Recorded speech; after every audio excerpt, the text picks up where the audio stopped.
Buenas tardes, gente. ¿Cómo están? Jennifer, Florencia, Belén, Janina, ¿cómo están? ¿Bien? Hola, profe. ¿Me escuchan bien? Sí, ¿Sí? súper. Bueno, hoy vamos a empezar y vamos a terminar la última parte de la comunicación que habíamos empezado en la clase anterior. Entonces, para eso quiero ir proyectando ya ciertas imágenes donde nos habíamos quedado. Entonces, rápidamente vamos a ir a nuestro tema. No sé si se acuerdan la última vez que habíamos dado en la clase virtual, por cierto, que no tiene que ver con la presencial, habíamos hablado de la comunicación como un elemento importante dentro de lo que era la rehabilitación. Y había también condiciones que habían que ser cumplidas para poder entablar un cierto tipo de comunicación. Y bueno, ahora inclusive hablábamos del coeficiente intelectual, de las personas con un coeficiente intelectual elevado, otras con un coeficiente intelectual inferior. Y ahora vamos a ir viendo cuáles son los requisitos para el desarrollo de la comunicación. Sabemos que cuando nacemos, nuestra forma de comunicarnos con nuestro entorno es muy limitado, ¿verdad? O sea, el bebé, el niño, por ejemplo, se comunica a través muchas veces del llanto y de la risa con su entorno inmediato desde el momento en que nace. Y vamos a ir viendo un poco cómo se va adquiriendo este desarrollo de la comunicación. Al principio es un poquito complicadito, pero después se van a dar cuenta que es fácil. Es indispensable que también manejemos cómo vamos adquiriendo la comunicación. Y dice acá, requisitos para el desarrollo de la comunicación. Todo niño o niña enfrenta, todos tenemos ese mismo reto de enfrentar, en adquirir, consolidar el lenguaje. O sea, nadie nace hablando, ¿verdad? Eso se adquiere, se aprende y se consolida. Es un requisito indispensable para adquirir la lectoescritura. O sea que el niño, antes de que cumpla 5 o 6 añitos, tiene ya que tener un buen lenguaje para la comunicación, para que pueda desarrollarse sin dificultad en el ámbito escolar. Evidentemente que el niño que llega con una dificultad en el lenguaje le afecta en el ámbito en el ámbito académico, en su lectoescritura. Imagínense, si no puede hablar bien, mucho menos va a ir adquiriendo y va a poder escribir en todo. Eso es lo que quiere decir. Y dice acá es un requisito indispensable para la lectoescritura, siendo una herramienta cultural indispensable para la vida de todo ser humano. El lenguaje, tan solo en el nivel comunicativo, está conformado por una estructura fonológica, semántica, sintáctica y pragmática. Esa parte es lo que es un poco tedioso, pero así a grandes rasgos nada más voy a explicarle lo que es. El lenguaje posee dimensiones que un niño debe aprender durante toda su vida social y escolar, ¿verdad? Dado que le posibilitará hacer uso de esta habilidad expresiva y comprensiva.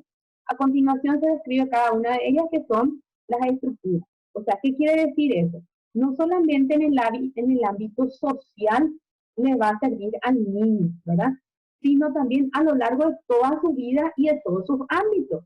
Evidentemente que va a ser en el ámbito escolar, pero más adelante va a ser en el ámbito laboral, más adelante va a ser en el ámbito social, comunicativo, también puede ser comunitario, ¿verdad? En realidad, en todas las áreas nos afecta eso. Y vamos a ir pasando un poco lo que es el siguiente. Dice, habla del primer componente del lenguaje, es un contenido, dice, también llamado semántico, que se ocupa del significado de las palabras y su organización. La semántica es el significado que tienen las palabras y su organización. Los niños aprenden las funciones de los nombres primero, de los objetos y situaciones cotidianas. que incide en el aumento de su vocabulario y comprensión. ¿Qué quiere decir eso? Primero muchas veces aprenden lo que es, por ejemplo, agua, y después aprende para qué es el agua, que sirve para cuando yo tenga sed, ¿entienden? Va de lo más sencillo a lo más complejo. Y su aumento de vocabulario, evidentemente que va a ir en aumento y en enriquecimiento también. Después el niño, primeramente, ¿qué es lo que va a decir? Agua. Después el niño va a decir, quiero tomar agua, ¿entienden? Bueno, entonces más adelante la construcción de conceptos. Componente semántico es la representación lingüística de los objetos, las personas, los eventos, las acciones. Es el contenido del lenguaje descrito en significado, que se relaciona en categorías. Se han propuesto que la semántica inicia su desarrollo en la etapa holopráctica, cuando el niño emite palabras sueltas con una intención de frase completa y ocurre en promedio al llegar al primer año de vida. ¿Se dan cuenta? Generalmente ocurre en la etapa en donde el niño va emitiendo palabras sueltas sin que tenga mucho significado, ¿no? Entonces, hablamos otro componente, esa era la semántica.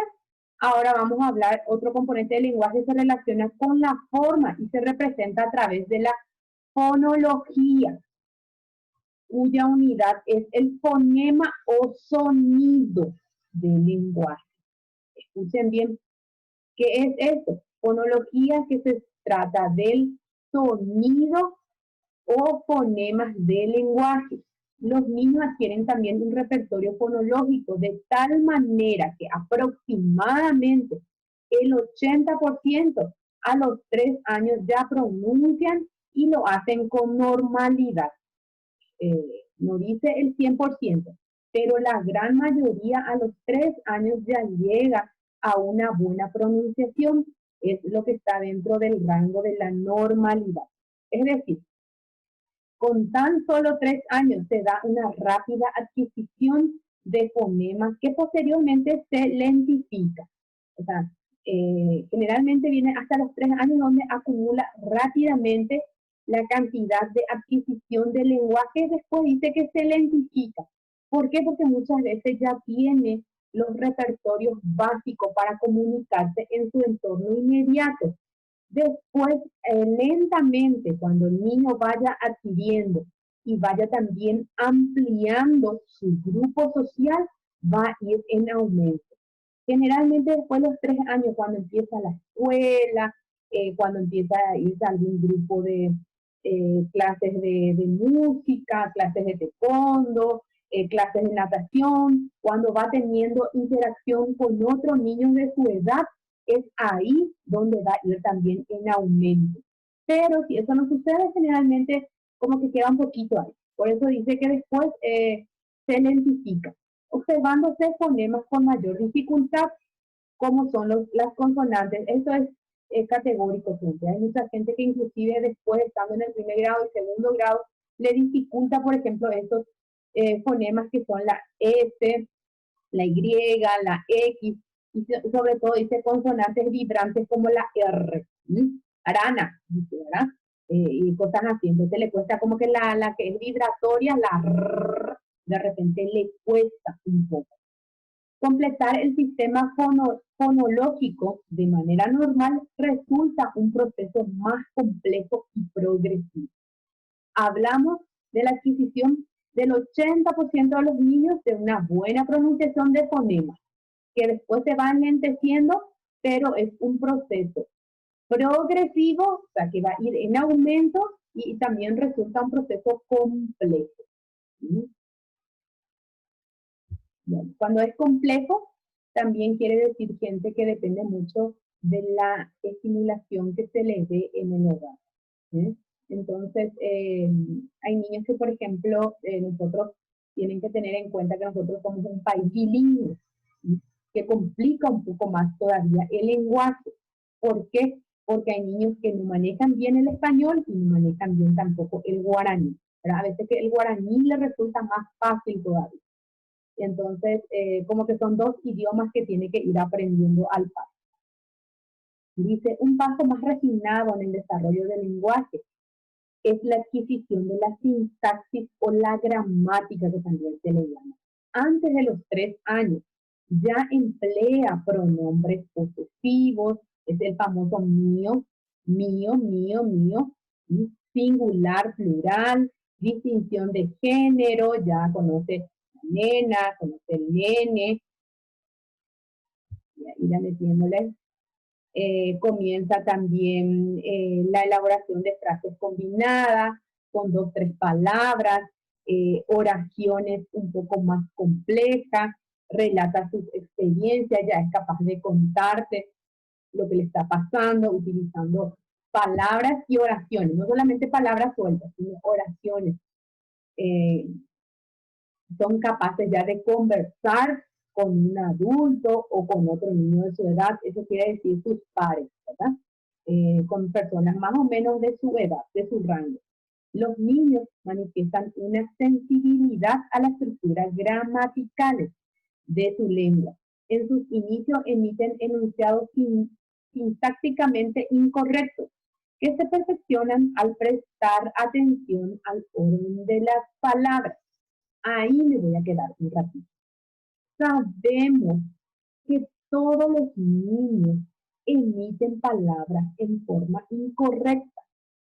Y lo ideal es pronunciar adecuadamente y con un ritmo no tan acelerado como para que el niño vaya comprendiendo y asimilando adecuadamente. Es decir, las mamás muchas veces le han, teniendo en un tono, vamos a decirle, aniñado, pronuncian mal luego las palabras. Entonces el niño muchas veces aprende mal. Y no es porque el niño no sea capaz de aprender, sino porque se le enseñó mal. Entonces, a veces los padres luego, o los cuidadores, no son los que le enseñan mal. Entonces le hablan, como se dice, aniñadamente, y el niño aprende de esa manera. El niño va imitando de acuerdo a cómo va escuchando. Pasan, dice, de un habla telegráfica que es dame pan, que se limita solamente a un verbo y sustantivo caracterizado por poco nada de gramática, al omitir conjunciones, proposiciones, artículos posesivos, hasta un habla espontáneo, estructurado, basado en reglas gramaticales. Gente, a la edad de 2, 3 años, sabemos que los niños no van a decir, esto es sintaxis, esto es fonema, esto es gramática. No, eso se da en forma paulatina y en forma natural con las personas que no tengan ningún tipo de discapacidad, ¿verdad? Al principio va a emitir palabras, va a emitir mal, después sí va a ir emitiendo, va a ir corrigiendo, después va a ya juntar 2 palabras, después más adelante, cuando vaya creciendo y dándose cuenta, ya va a decir, mamá, pan, no va a decir, ¿verdad? Mamá, quiero pan, mamá, dame pan. Entonces el niño va a ir adquiriendo de acuerdo a su evolución y a su maduración el lenguaje. Y el cuarto componente, que es el uso, dice, otra dimensión del lenguaje es el uso. El niño crea una intención de comunicarse, que hacia los 4 años más o menos le permite iniciar, mantener y concluir una conversación. Ya el niño es capaz por sí mismo, imagínense, de iniciar un tema de comunicación, de mantener y de llegar a terminar.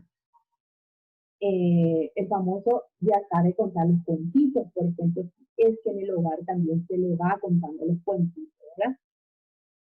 Puede ya también elegir, enfatizar y resaltar un tema variado, por ejemplo, con el tono de voz, contacto visual, expresión facial, postura. Los niños son capaces de regular sus prácticas, ¿sí? Con las condiciones contextuales como la edad, confianza con el interlocutor, el lugar, el número de personas, se ajustan a su conversación a las características del oyente. Por ejemplo, si se dirige a un niño más pequeño, a un adulto o a un anciano. En otras palabras, aprende reglas de convivencia sociales, entre ellas el uso correcto del lenguaje, dependiendo de la situación. Por ejemplo, percatarse cuando el habla resulta excesiva, acelerada y molesta para los demás, respetar turnos en la conversación, entender doble sentido, el humor, etc. ¿Hacia qué tiempo es más o menos donde esto ya es capaz de comprender? Aproximadamente a los 4 años. También acá lo que acaba de decir es que no solamente aprende el lenguaje, sino aprende otro tipo de contexto también. Acá está el famoso imitan. Por ejemplo, si está el abuelito, imita cómo habla el abuelito, no solamente qué dice, sino el tono de voz que utiliza, los vocabularios que utiliza. Entonces, el famoso empiezan a remedar, ¿verdad? Imagínense cómo se va complejizando también su lenguaje, pero no solamente adquiere lenguaje, sino también está copiando. Y no solamente copia lenguaje, sino otros tipos de lenguaje también que son los no verbales.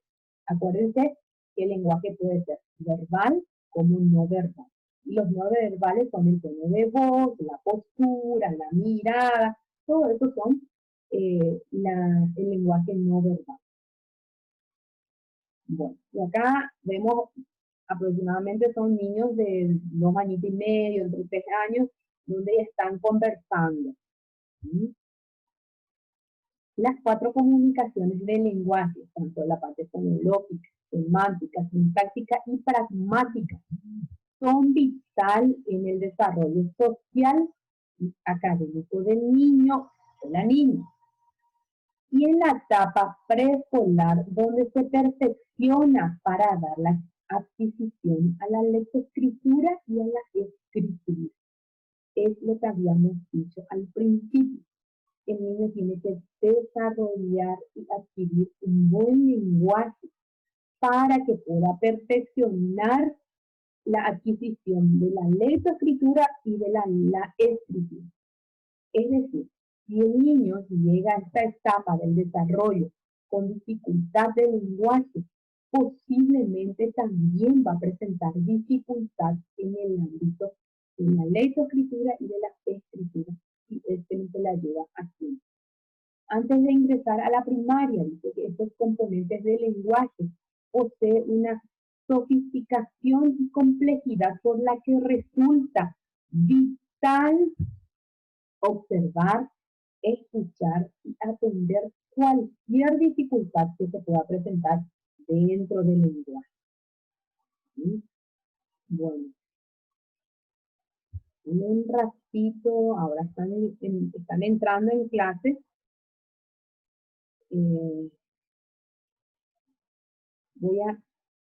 Antes que por ahí alguien se desconecte, un ratito voy a sacar un poquito la foto para ir poniendo la asistencia, porque la gente de la plataforma, vuelven a corroborar otra vez las asistencias de ustedes con las fotos que nosotros enviamos. ¿Sí? Así es que un ratito, si me esperan, voy a sacar una fotito para poder enviar un poquito, ¿sí?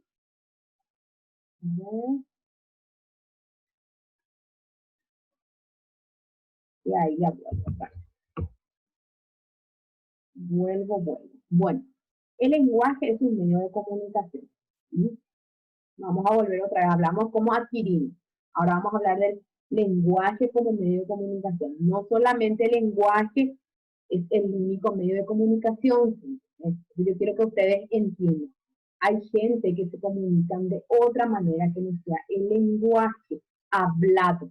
¿Sí? La gente que son sordas, por ejemplo, no tiene la posibilidad de comunicarse a través del lenguaje hablado, sino el lengua de señas, que tienen otra manera de comunicar. La palabra comunicación proviene del latín comunis, que significa común. De allí que comunicar significa transmitir ideas y pensamientos con el objetivo de promoverlos en común con otros. Esto supone la utilización de un código de comunicación compartido. Gracias a lo que se comparte un código, es que el mensaje se transmite de una persona a otra. Vamos a ver un poco a qué se refiere con eso. ¿Qué será el código? Los elementos que deben darse para que se considere un acto de comunicación. Que yo esté hablando nomás con ustedes no es una comunicación.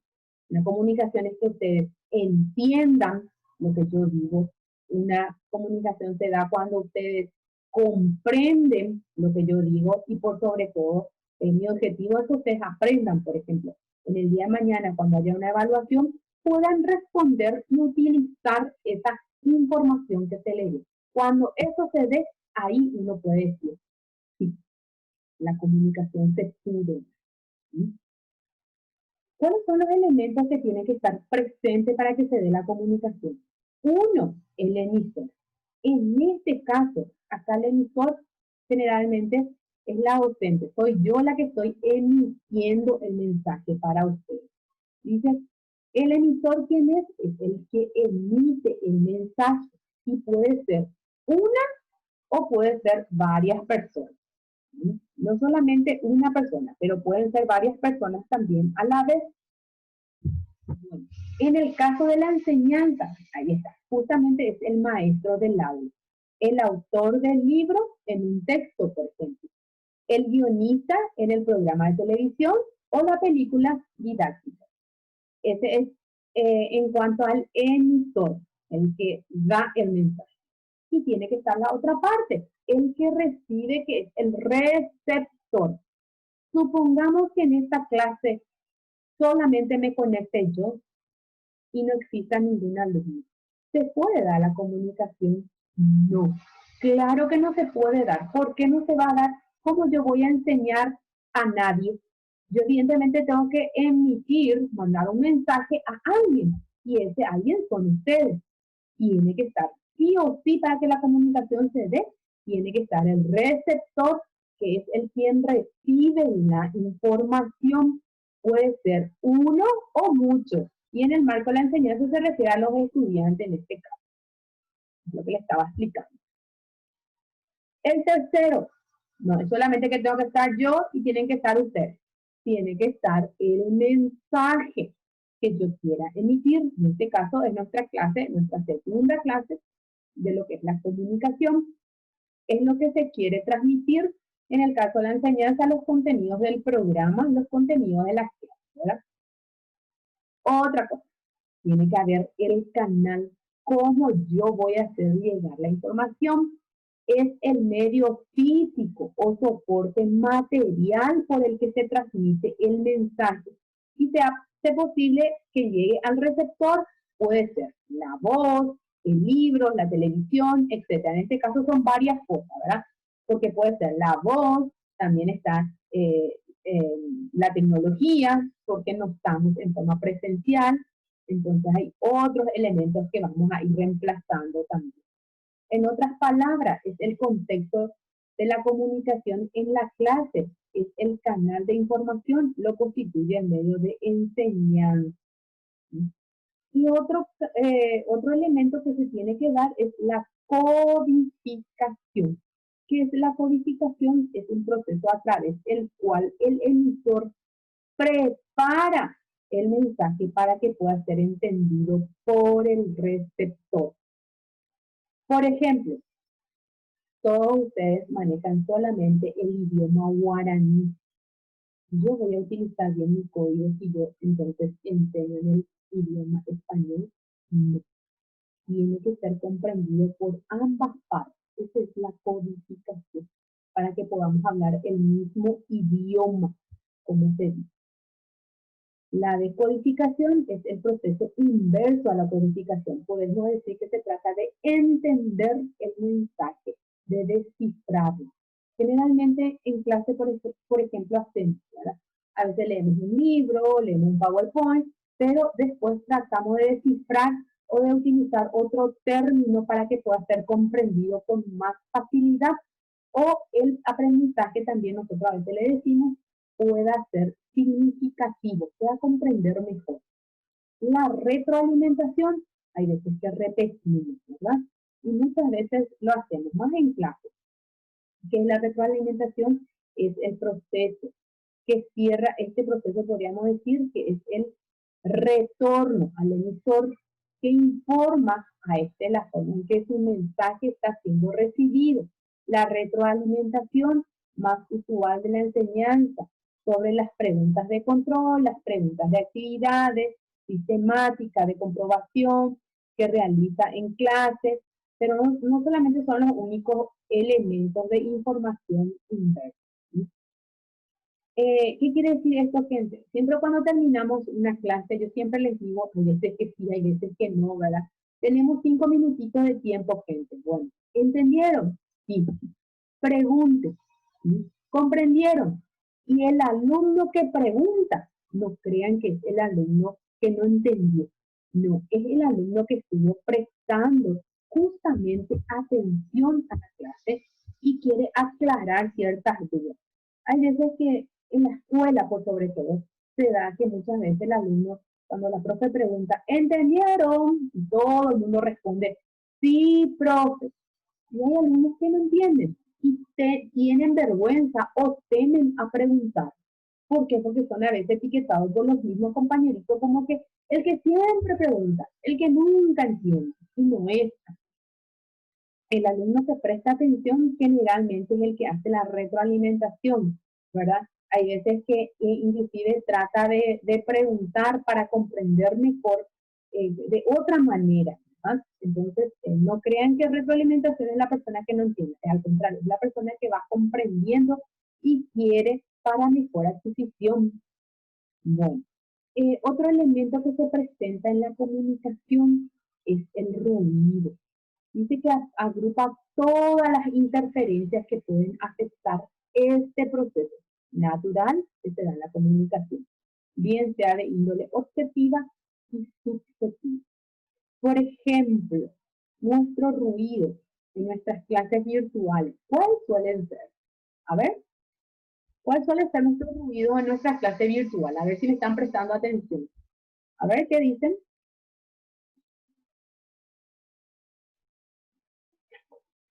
¿A qué se refiere?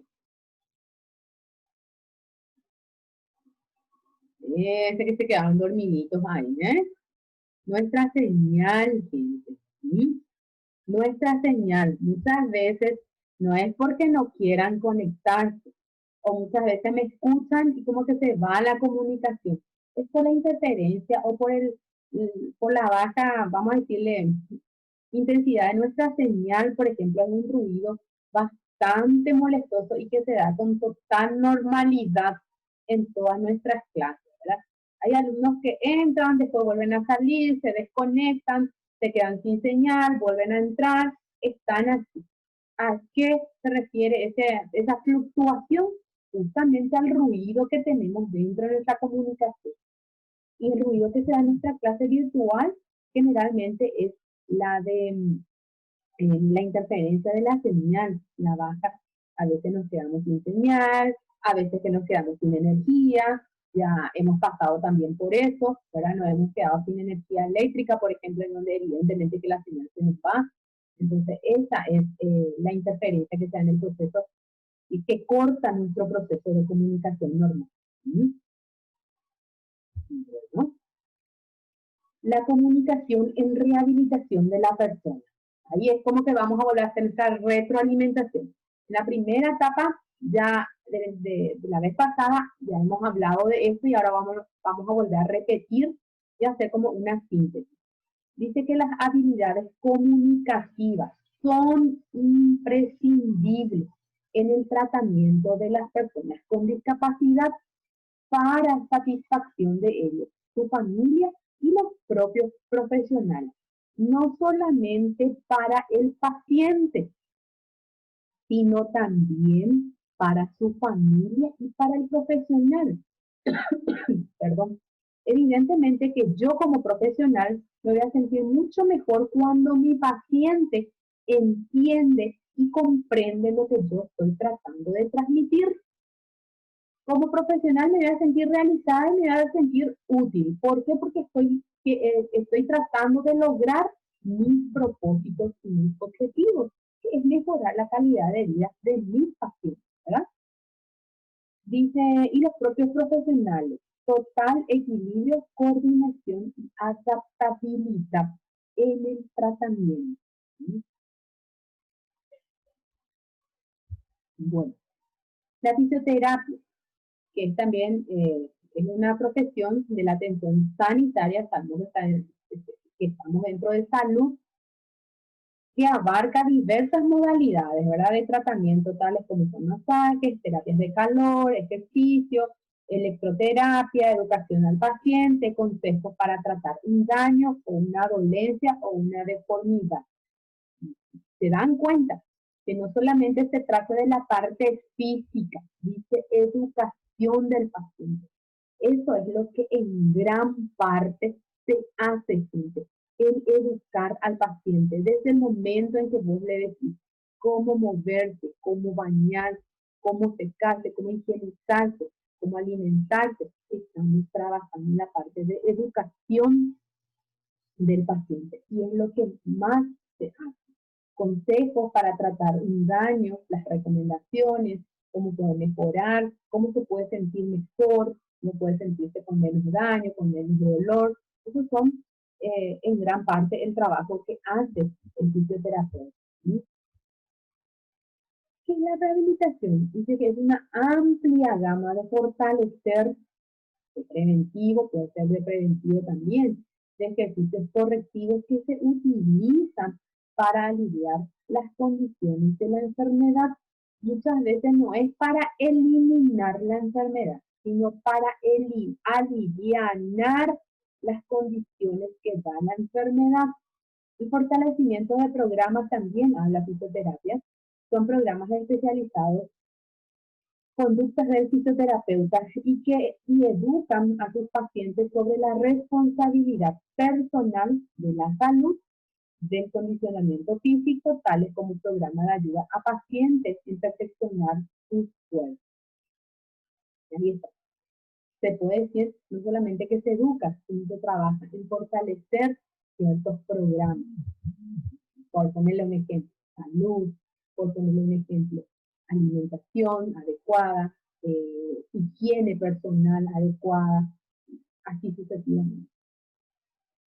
La satisfacción del paciente se relaciona principalmente con las dimensiones que reflejan una alta calidad comunicativa entre el profesional y el paciente. Acá, por ejemplo, dice médico-paciente, pero igual, ahí entramos todas las especialidades que estamos dentro de salud, también entramos. Imagínense, la satisfacción del paciente no es tanto por el resultado, sino se relaciona principalmente por la calidad de comunicación que mantiene entre el profesional y el paciente. Por eso dice que resulta de gran interés entrenar a los profesionales en las habilidades sociales y comunicativas para satisfacción de todos. O sea, gente, lo que quiere decir acá es que es mejor, o sea, es importante entrenar al profesional antes que se reciba, justamente entrenar en qué áreas, en habilidades sociales, que sepa comunicarse, que sepa llegar, que sepa dialogar, que sepa educar, que sepa fortalecer un programa antes de que sea un profesional. ¿Sí? Hay que perfilar, dice, cuestionarios para medir la satisfacción personal del paciente, cuidador, familias y profesionales en los servicios de rehabilitación. Los cuestionarios presentados en este trabajo deben ser simplificados y estudiar de sus características métricas. ¿Qué quiere decir eso? Siempre solemos encontrar un lugar donde nos damos sus buzones de quejas y sugerencias. Eso también es importante mantener para ir perfilándome y viendo cómo también yo estoy como profesional. No tengo por qué de poner nombre y apellido, ¿verdad? Pero siempre es importante poner ahí un buzón, un papelito y un bolígrafo en donde la persona pueda ir manifestando también cómo yo profesional lo estoy manejando con mi paciente. Si yo le estoy explicando, me sé hacer comprender, hacer llegar, o de repente no comprende muy bien, a lo mejor no manejo tanto el guaraní, o no hablo el guaraní, no entiende lo que digo, hablo muy rápido, cosas así para que yo también pueda ir tomando, vamos a decirle, las críticas, hay que tomarlo en forma positiva, pueda ir tomando y ir mejorando mi calidad de atención como profesional con el paciente. Eso es muy importante. Y hasta ahí está justamente la comunicación, habla de, muestra ahí un dibujito que es de la lengua y todo lo que emitimos a través de eso, ¿verdad?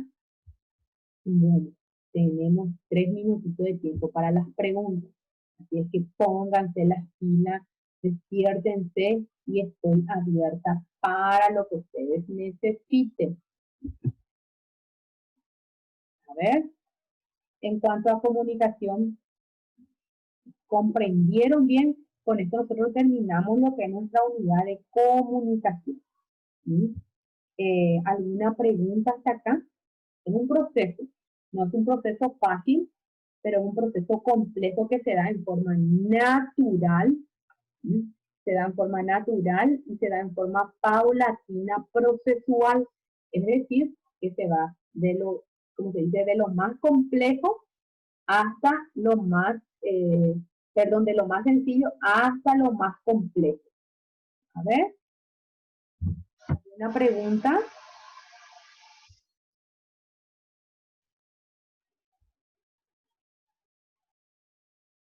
Gente, tenemos 2 minutitos de tiempo.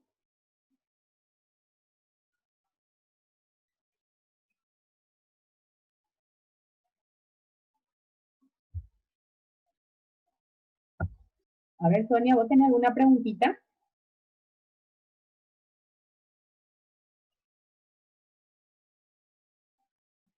Ninguna. Bueno, perfecto. Nosotros tenemos otra vez clase el martes que viene. Le voy a hablar entonces de este tema aprovechando, ¿verdad? Que nos sobra un minutito de tiempo.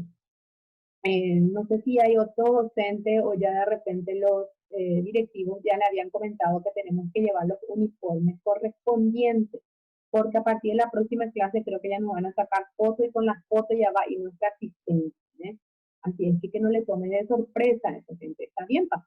La mayoría los se fueron con sus uniformes y el docente también debe ir con la chomba correspondiente.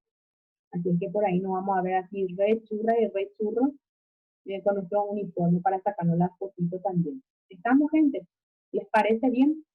¿Sí? Bueno, perfecto. Entonces, de hecho que yo más o menos en el transcurso de la tarde les voy a estar emitiendo también un último trabajo práctico con respecto a esto que vamos a ir sumando para nuestro trabajo práctico.